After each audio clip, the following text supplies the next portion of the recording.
Eleanor Hayes, known as Ellie to those closest to her, stepped into the Eastwood District Courtroom on a crisp Wednesday morning in October 2025, her black coat draped over one arm, a thick folder of documents clutched in the other. At 38, she carried herself with a quiet strength, her neatly braided hair framing a face that bore no makeup but spoke volumes through her steady brown eyes. Ellie had grown up on Eastwood's east side, where the hum of factories once promised opportunity but left behind rusted dreams and a deep mistrust of the police. Her father, Marcus, a factory worker, had been wrongfully arrested in 1993 for a burglary he didn't commit, spending 2 years in jail before a pro bono lawyer cleared his name. Those years shaped Ellie's life, watching her mother work double shifts, hearing her father's voice crack over prison phone calls, and feeling the sting of neighbors' whispers that labeled her family as trouble.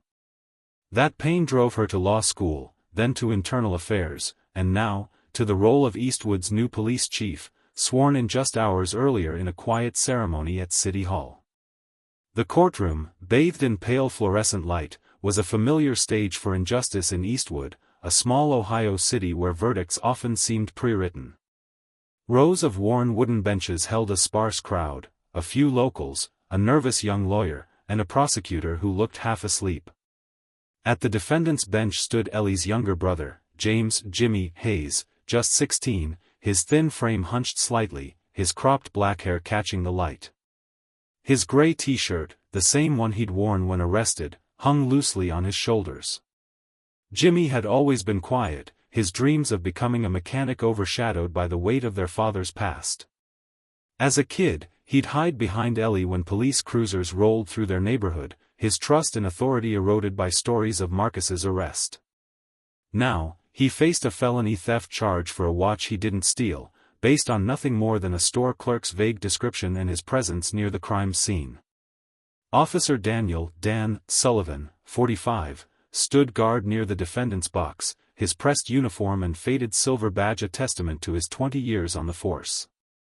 Sullivan's father, a retired cop, had taught him that respect came from control, a lesson Dan took to heart. His sharp blue eyes scanned the room, silencing anyone who dared shift in their seat. In Eastwood, Sullivan was a fixture, untouchable despite whispers of rough arrests and buried complaints. His record was clean, not because he was innocent, but because the system rewarded his efficiency: quick arrests, clean reports, no questions asked. To him, Jimmy was just another black kid caught in the wrong place, a statistic to be processed. The prosecutor, Richard Ames, droned through Jimmy's charges, labeling him an individual with a history of truancy for being late to school twice.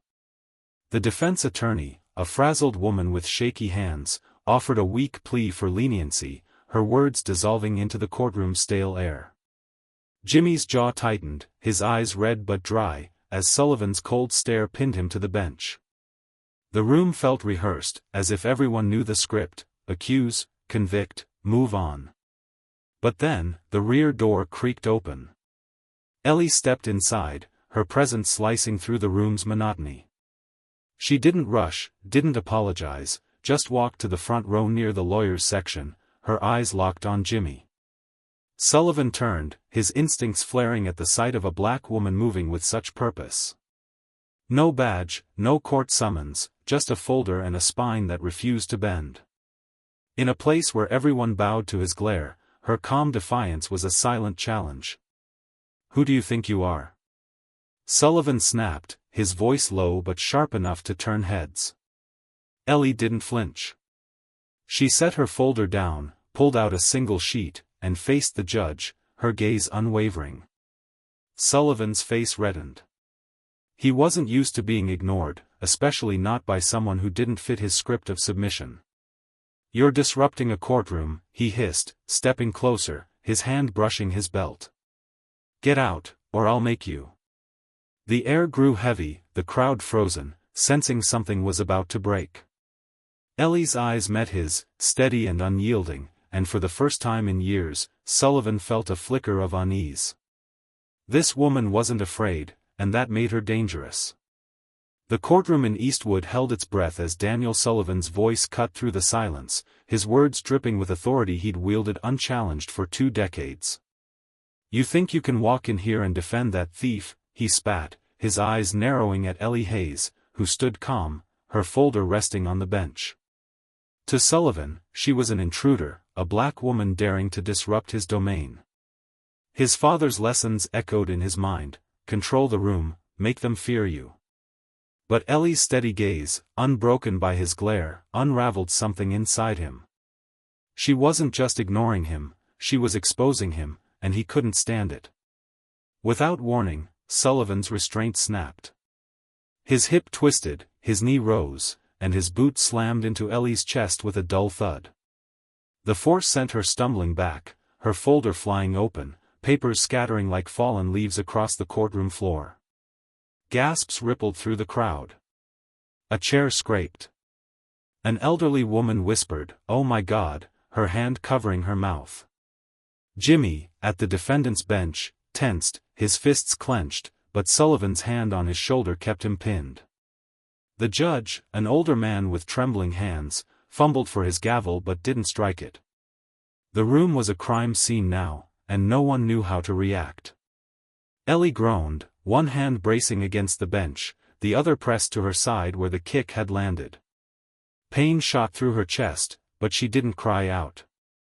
She'd felt worse, nights as a teen dodging police sweeps in her neighborhood, the ache of her father's absence, the sting of being called trouble just for existing. She gathered her papers, each movement deliberate, her eyes never leaving Sullivan's. He stood frozen, his breath heavy, expecting her to crumble, to beg, to vanish. But Ellie rose, her spine straight, her face a mask of resolve. The crowd watched, some averting their eyes, others staring in awe at a woman who refused to break. "You just assaulted someone in a courtroom," Ellie said, her voice low but clear, cutting through the stunned silence. She didn't look at Sullivan but at the judge, who now gripped his gavel like a lifeline. "My brother, Jimmy Hayes, is 16, with no prior record, and you have no right to call him a thief." Her words weren't loud, but they landed like a verdict, exposing the farce of the trial. Sullivan stepped back, his jaw tight, unused to being challenged by someone who knew the law better than he did. The judge cleared his throat, his voice hoarse. "Order in the court," he said, but it sounded more like a plea. Sullivan's hands flexed, his face a mix of rage and confusion. He'd silenced dozens with a glance, but Ellie's refusal to bow shook him. Then, she held up the paper she'd pulled from her folder, its red stamp catching the light. "My name is Eleanor Hayes," she said, her voice steady as steel. "I'm the new chief of police for Eastwood, appointed this morning. And I have the authority to suspend any officer who abuses their power in public." The room froze. Sullivan's face drained of color, his eyes locked on the paper as if it were a weapon.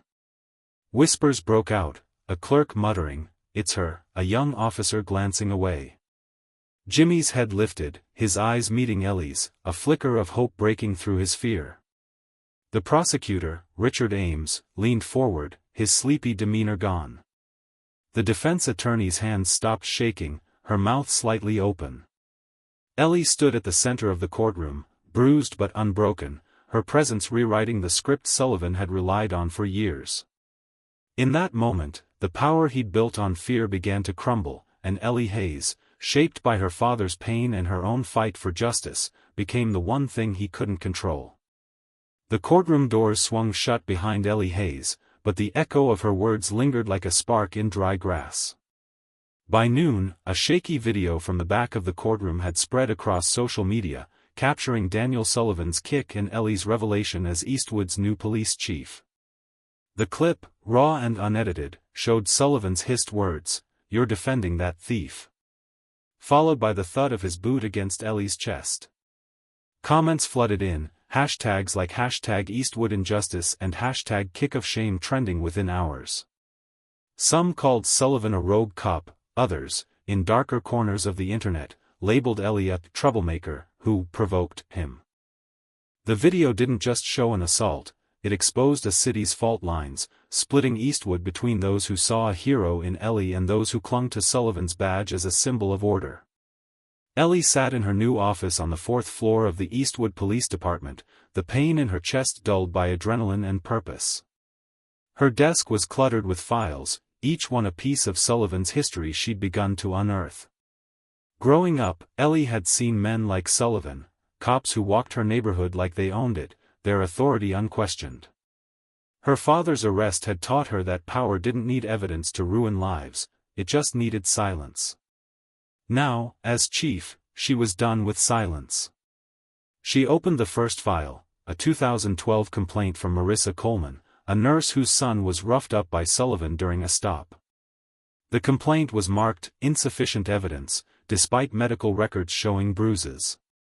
Ellie's jaw tightened. She remembered Marissa from church, a woman who'd stopped smiling after her son withdrew from school.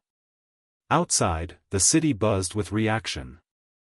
Jimmy, still shaken from the trial, sat at home, his mother, Carla, pouring him lemonade to calm his nerves. At 16, Jimmy had learned to fix bikes to escape the weight of their family's past, but being cuffed for a crime he didn't commit brought it all back. He'd been riding past a market when an elderly man, Mr. Brooks, had his watch snatched. Jimmy chased the thief, returned the watch, but found himself in cuffs when Sullivan arrived, seeing only a black kid in a gray t-shirt. The shame of being labeled a thief burned, but seeing Ellie stand up to Sullivan gave him a flicker of pride. He wanted to speak out, but fear held him back, fear of being targeted again, fear of dragging Ellie deeper into danger. Sullivan, meanwhile, sat in his suburban home, his phone buzzing with notifications he couldn't ignore. Old colleagues texted cautious support, but none offered to stand by him publicly.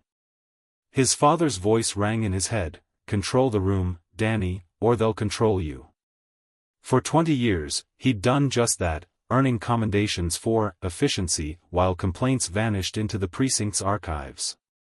But now, the video was everywhere, his words, "You're defending that thief," looped in memes and news clips. A 2019 recording surfaced, Sullivan boasting at a union meeting, "If they don't respect you, make 'em fear you." The internet turned it into a rallying cry against him, and he felt the ground shift beneath his feet. Ellie didn't sleep that night. She pored over more files, each one a story of someone silenced, Marissa, a homeless man, a teen like Jimmy. Her father's face flashed in her mind, his tired eyes after prison, his warning, "Don't trust the system, Ellie, but don't let it break you." She wouldn't break. She drafted an order to reopen every complaint against Sullivan from the past 15 years, knowing it would rattle the department. As she typed, an anonymous email pinged, "Stop digging, or you'll regret it." Ellie stared at the screen, her heart racing, not from fear but from clarity. This wasn't just about Sullivan. It was about a system that had let him thrive, and she was ready to face it head-on. Ellie Hayes sat in the dimly lit basement archives of the Eastwood Police Department, the air thick with dust and the weight of forgotten stories. At 38, she'd seen enough to know that truth wasn't found in press conferences or polished reports, it lived in the yellowed pages of complaints no one bothered to read. Her father's wrongful arrest had taught her that justice was a fight, not a guarantee, and now, as police chief, she was digging into Daniel Sullivan's past to prove it. The files before her were a graveyard of dismissed grievances, a 2010 report from Marissa Coleman, a nurse whose son was beaten by Sullivan, a 2014 complaint from a homeless man claiming excessive force, a 2017 case where a teen was coerced into a false confession. Each was stamped, resolved, or insufficient evidence, buried by a system that valued Sullivan's arrest numbers over the people he hurt. Ellie's chest still ached from Sullivan's kick, but the pain fueled her. She remembered her father, Marcus, coming home after 2 years in jail, his hands trembling as he tried to rebuild their family. That memory drove her to law school, then to internal affairs, where she'd learned how complaints vanished under bureaucratic weight. Now, she cross-referenced Sullivan's files with his commendations, her pen circling dates that aligned suspiciously, a 2013 Officer of the Year award issued weeks after Marissa's complaint was dismissed, a 2016 promotion following a string of resolved excessive force cases. The pattern was clear. Sullivan's power wasn't just his badge, it was a system that rewarded silence. Across town, Jimmy Hayes sat in his bedroom, the glow of his laptop casting shadows on the walls. At 16, he'd always felt like a shadow himself, defined by his father's past and the cops who eyed him like a suspect. Being arrested for returning a stolen watch had crushed him, the shame of cuffs tighter than any physical pain. But seeing Ellie stand up in court, bruised but unbroken, lit something inside him. He opened his laptop, stared into the webcam, and hit record. "My name is Jimmy Hayes," he said, his voice steady despite the knot in his chest. "I was called a thief because of my skin. My sister was kicked for standing up for me. I'm done being quiet." His words poured out, raw and unscripted, about the arrest, the courtroom, and Ellie's fight. By morning, the video had 10,000 views, each share a crack in the silence that had held him down. Daniel Sullivan, meanwhile, felt his world unraveling. Holed up in his suburban home, he scrolled through the flood of online hate, memes of his kick, quotes from his old boasts about fear. His father had taught him that a cop's strength was in control, but now, that control was gone. Colleagues who once clapped him on the back now avoided his calls. A leaked email from a former supervisor surfaced, praising Sullivan's decisive action in a 2015 case where a black teen was hospitalized. The public saw it differently now, and Sullivan's confidence cracked. He hadn't just lost respect, he'd lost the fear he'd relied on, and that scared him more than anything. Ellie's investigation gained traction when Kevin Alvarez, a 15-year-old classmate of Jimmy's, came forward. Kevin, whose undocumented parents lived in fear of police, had seen the watch theft from his bike. He described the real thief, a short man with a neck tattoo, chased by Jimmy, who returned the watch to Mr. Brooks. Kevin's fear had kept him silent, but Jimmy's video gave him courage. Ellie met him in a school break room, her calm presence easing his nerves. "You're giving Jimmy a chance," she told him, her voice soft but firm. She secured blurry but usable footage from a nearby shop, showing Jimmy's pursuit and return of the watch. The evidence was undeniable, but Ellie knew it wouldn't have surfaced without her pushing. The system hadn't failed by accident, it was built to ignore kids like Jimmy and witnesses like Kevin. As Ellie compiled the evidence, another anonymous note arrived, slipped under her office door: "You're being watched. Back off." Her pulse quickened, not from fear but from the realization that Sullivan wasn't acting alone. Someone, or something, bigger was protecting him, and they weren't ready to let go. Ellie Hayes stood in her office, staring at the anonymous note on her desk: "You're being watched. Back off." The words were scrawled in red ink, a crude attempt at intimidation, but they only sharpened her focus. At 38, she'd faced worse: racial slurs as a teen, dismissive superiors in law school, and the quiet betrayal of colleagues in internal affairs who warned her to play nice if she wanted to climb. Her father's 2 years in jail for a crime he didn't commit had taught her that power didn't need to shout to crush you, it just needed you to flinch. Ellie wasn't flinching. She tucked the note into a folder labeled "Threats," next to 3 others she'd received that week, and returned to the stack of complaints against Daniel Sullivan, each one a piece of a system she was determined to dismantle. The city of Eastwood was on edge. Jimmy's video, now at 70,000 shares, had turned him into a voice for the silenced, his raw honesty resonating with kids who'd been profiled and parents who'd lost trust. Comments poured in: "I was Jimmy in '09, arrested for nothing, Ellie's fighting for all of us." But not everyone cheered. A Facebook group, Stand with Sullivan, gained 10,000 members, mostly white residents claiming he was under pressure, and Ellie had provoked the kick. Racist posts called her a diversity hire, using her title to play the victim. Ellie read them, her stomach twisting, but she remembered her father's words: "They'll hate you for being right. Keep going." Sullivan sat in a precinct holding room, his badge gone, his uniform replaced by a wrinkled t-shirt. The viral video had stripped him bare, his 20 years of untouchability undone by a single kick. He'd grown up idolizing his father, a cop who ruled their neighborhood with a glare. "Fear keeps them in line, Danny," he'd said, and Sullivan had lived by it, racking up arrests and commendations while complaints vanished. Now, those complaints were resurfacing, thanks to Ellie. He thought of the 2010 case with Marissa Coleman's son, a kid he'd roughed up for talking back.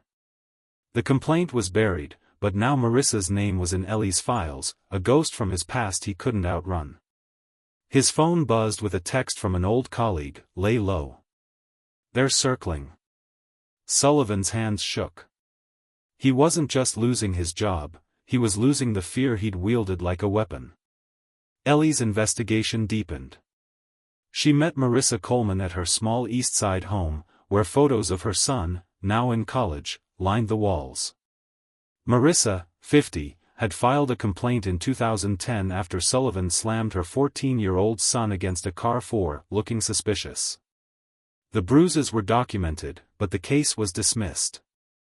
"I stopped believing in justice," Marissa said, her voice heavy. "But you're giving me a reason to hope again." Ellie nodded, her throat tight. She remembered Marissa's son from church, a quiet kid who'd loved basketball before the incident. Ellie reopened the case, along with 12 others, each tied to Sullivan's name. The pattern was chilling: arrests in Black and Latino neighborhoods, complaints dismissed, Sullivan praised for maintaining order. That night, Ellie walked home along Eastwood's quiet streets, the familiar hum of her neighborhood grounding her. But the air felt wrong, too still, like the calm before a storm. A motorcycle revved nearby, and 3 shadowed figures stepped from an alley, their gloves glinting under streetlights. Ellie's heart raced, but her training kicked in. She ducked behind a dumpster, her coat snagging on a fence as she slipped through a narrow gap. The men didn't follow, but a dropped burner phone confirmed her fears. A text read, "Hayes, 9 p.m., left side of street." Someone was watching, and Sullivan's shadow loomed large. Ellie reported it to her trusted deputy, refusing to let fear stop her. She dialed the inspector general, her voice steady, "I'm reopening every retaliation case tied to Sullivan. Start with 2010. The system was fighting back, but so was she. Ellie Hayes leaned over a cluttered desk in the Eastwood Police Department, her eyes scanning a 2010 hospital report detailing bruises on Marissa Coleman's son, a case buried under Daniel Sullivan's name. At 38, Ellie knew the cost of truth: her father's 2 years in jail, her own years in internal affairs fighting a system that protected men like Sullivan. Each file she reopened was a thread pulling at a larger tapestry of silence, one she'd vowed to unravel since the day her father came home, his spirit broken but his love for her unbroken. Now, as police chief, she had the power to act, but the anonymous threats piling up, a photo of her apartment, a note questioning her legitimacy, reminded her the system wasn't ready to let go. The city buzzed with tension. Jimmy's video, now viral with 200,000 shares, had sparked protests outside City Hall, mostly young people chanting, "Justice for Jimmy."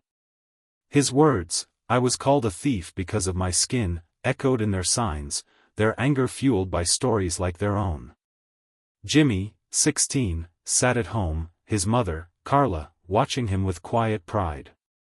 He'd always been the kid fixing bikes to escape, but now he was a voice, his fear giving way to purpose.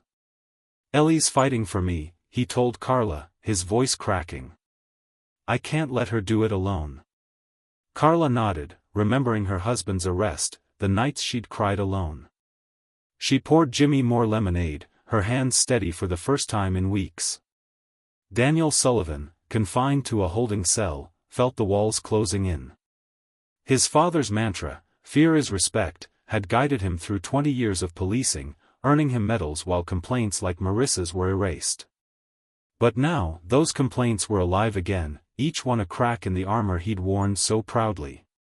He saw the news, Ellie's press conference announcing a review of his cases, her data maps showing his arrests concentrated in Black and Latino neighborhoods. A 2014 recording surfaced, Sullivan laughing in a precinct meeting, "Some people only learn when you make them scared." The public's outrage grew, and his old allies, supervisors, union reps, went silent. Sullivan's hands trembled as he realized he wasn't just losing his badge, he was losing the identity he'd built on fear.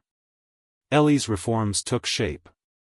She launched Review from the Root, an independent unit of non-uniformed civilians, former public defenders, a data analyst, and Marissa Coleman herself, to investigate dismissed complaints. Marissa, 50, joined not for revenge but to reclaim her son's story, her nurse's hands steady as she read old files. Ellie's team found 15 cases tied to Sullivan, all dismissed despite evidence like medical reports or witness statements. One case involved a homeless man beaten in 2014, his complaint ignored because he lacked credibility. Ellie met him at a shelter, his eyes lighting up when she said, "Your story matters." She felt her father's presence in that moment, his voice urging her to keep going. The system pushed back harder. An internal email from a state security official leaked, urging media to pause coverage of Sullivan's case to avoid a dangerous precedent. Ellie's office received a call from a federal grant coordinator, keep digging, and funding could dry up. She remembered her father's warning about systems that protect their own, but she pressed on, publishing an open data portal where citizens could track complaints and officer behavior. A young professor used it for a study, thanking Ellie for the transparency. The threats didn't stop, a brick through her car window, a whispered call, "You're alone now." But Ellie wasn't alone. Marissa, Kevin, Jimmy, and countless others stood with her, their stories taking root in a city ready to change. Jimmy Hayes sat at the scratched wooden table in his family's small Eastwood kitchen, the creak of the old chair beneath him a familiar sound. At 16, he'd spent years fixing bikes to escape the shadow of his father's wrongful arrest, a shadow that had fallen over him again when he was cuffed for returning a stolen watch. The viral video of Daniel Sullivan kicking his sister, Ellie, in court had ripped open that wound, but it also lit a fire in him. Jimmy's own video, raw and unpolished, had now been shared 300,000 times, his words, "I'm done being quiet," resonating with kids like him who'd been judged before they could speak. Tonight, he looked at his mother, Carla, and said, "Ellie's fighting for everyone. I need to do more." Carla's eyes softened, remembering the boy who'd hidden behind her during police sweeps, now growing into a voice she hadn't expected. Ellie, meanwhile, stood in a community center, facing a crowd of Eastwood residents, nurses, teachers, teens like Jimmy, who'd come to hear about her reforms. At 38, she carried the weight of her father's 2 years in jail, a memory that fueled her every step as police chief. She presented her data portal, showing 236 reopened complaints, 18 tied to Sullivan, including Marissa Coleman's 2010 case. "This isn't about one officer," Ellie said, her voice steady.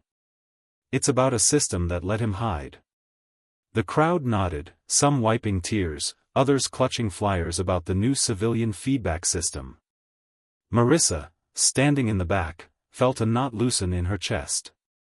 Her son's story, once buried, was now part of a larger truth. Daniel Sullivan sat in a detention cell, the cold metal bed a far cry from the precinct offices where he'd once held court.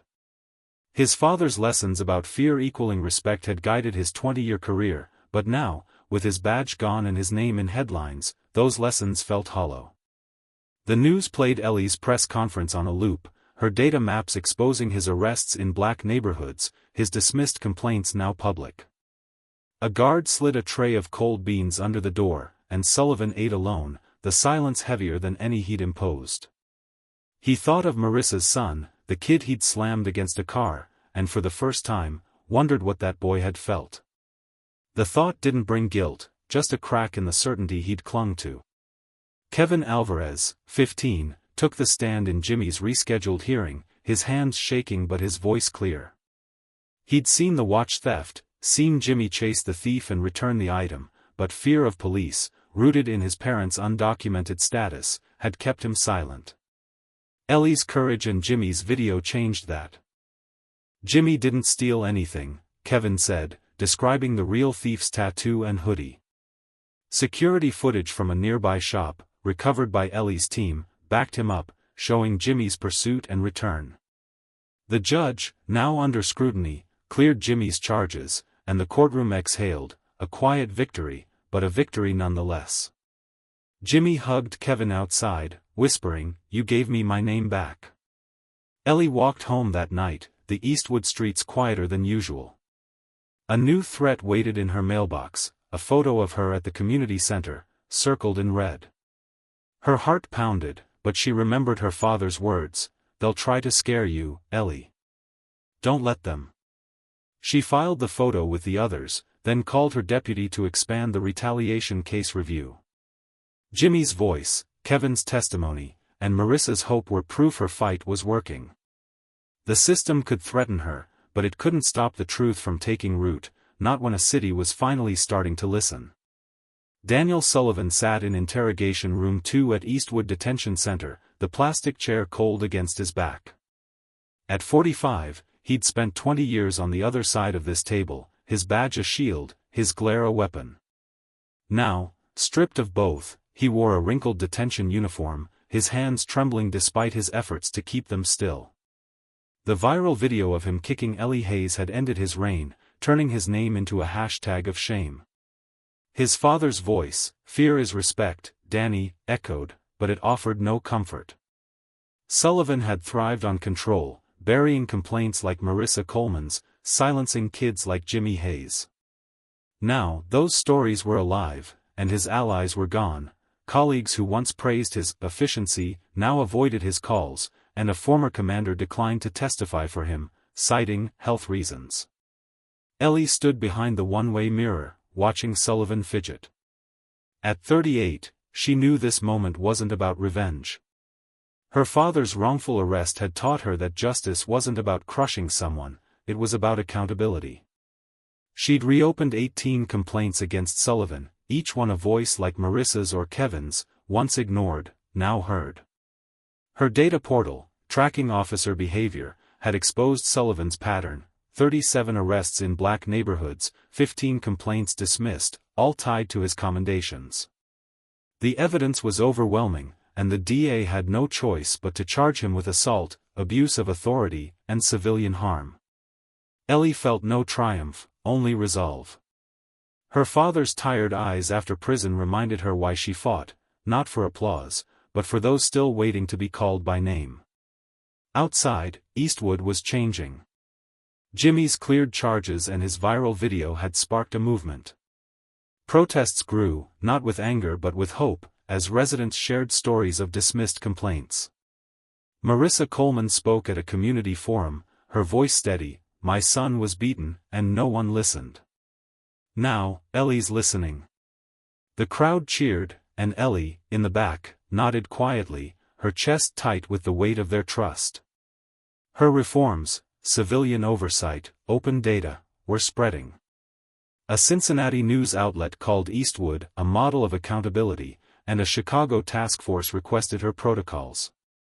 But threats persisted. An anonymous call warned, "You're digging too deep." Ellie filed it with the others, her father's words steadying her, "Don't trust the system, but don't let it break you." Sullivan faced the investigator, a young woman who asked, "Why didn't you report the courtroom incident?" He licked his lips, stalling. He'd written reports to bury truth, not reveal it. "I didn't think it was serious," he muttered, his voice unsteady. The words sounded hollow even to him. He'd never had to answer for himself, supervisors had always cleaned up his messes. Now, alone, he felt the weight of every complaint, every kick, every silenced voice. His lawyer withdrew, citing lack of truthful information, and Sullivan's hands clenched. He wasn't just losing his job, he was losing the man he'd been, built on fear that no longer held. Ellie left the monitoring room, her heart heavy but clear. She didn't need Sullivan to confess, the evidence spoke louder. At home, Jimmy waited, his bike propped against the wall. "You did it, Ellie," he said, his eyes bright. She shook her head. "We did it, Jimmy. You, Kevin, Marissa, everyone who spoke up." The city was listening now, and Sullivan's fall was just the beginning. The real fight was making sure no one else could rise the way he had, and Ellie was ready to keep pushing, one truth at a time. Ellie Hayes sat at her desk in the Eastwood Police Department, the morning sun filtering through open blinds. At 38, she'd never sought the spotlight, but her reforms had made her a quiet force, reshaping a city that once thrived on silence. Her father's wrongful arrest, a wound that had driven her to law school and now to police chief, fueled her resolve. The review from the Root unit, staffed by civilians like Marissa Coleman and a data analyst, had reopened 236 complaints, 18 tied to Daniel Sullivan. Each case was a story reclaimed: Marissa's son, beaten in 2010, a homeless man ignored in 2014, a teen coerced into a false confession. Ellie's open data portal let residents track officer behavior, and monthly reports showed a drop in complaints, a sign trust was growing. But threats still came: a slashed tire, an email, "You're tearing us apart." Ellie filed them away, her father's voice steadying her, "They'll hate you for being right. Keep going." Jimmy, now 16 and free of charges, walked to school with a lighter step. His viral video, shared 500,000 times, had made him a voice for Eastwood's youth. He'd spoken of his fear, his shame, and his pride in Ellie, inspiring others to share their stories.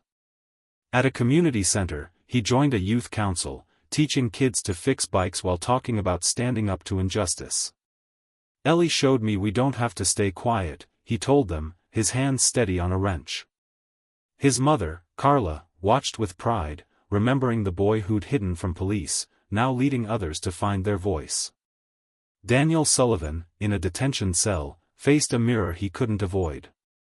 At 45, he'd lost everything: his badge, his allies, his identity as the cop who controlled Eastwood. The DA's charges, assault, abuse of authority, were backed by Ellie's evidence: complaints, footage, witness statements. His old boasts about fear were now evidence against him, played in court as Marissa Coleman testified, her voice unwavering: "He hurt my son, and the system let him." Sullivan's head bowed, not in guilt but in defeat. His father's lessons had failed him, and the silence he'd relied on was gone. A guard whispered to another, thought he'd be tougher. Sullivan heard, and for the first time, felt small. Eastwood's transformation spread beyond its borders. Seattle adopted Ellie's feedback system, Sacramento cited her protocols in a reform hearing. A New Orleans civil rights group used her data maps to flag suspicious arrests. Ellie declined invitations to speak at summits, sending her team instead. "This isn't about me," she told Marissa. "It's about them." Marissa nodded, her nurse's hands sorting files, her hope restored. The city's new flag, a gray-white field with no symbol, flew over City Hall, a reminder of the silence it had overcome. Residents didn't clap when it was raised, they understood its weight. Ellie walked home, the Eastwood streets alive with evening chatter. A kid on a bike waved, calling her "Chief." She smiled, but her mind was on the next fight. A leaked memo hinted at state officials stalling her funding, a last gasp of resistance from a system that had propped up Sullivan. She remembered her father's words: "Don't let it break you." Ellie wouldn't break. She was rebuilding Eastwood, not for glory, but for every name once erased, now called back into the light. Ellie Hayes stood behind the one-way mirror of Interrogation Room 4, her arms crossed, her eyes fixed on Daniel Sullivan.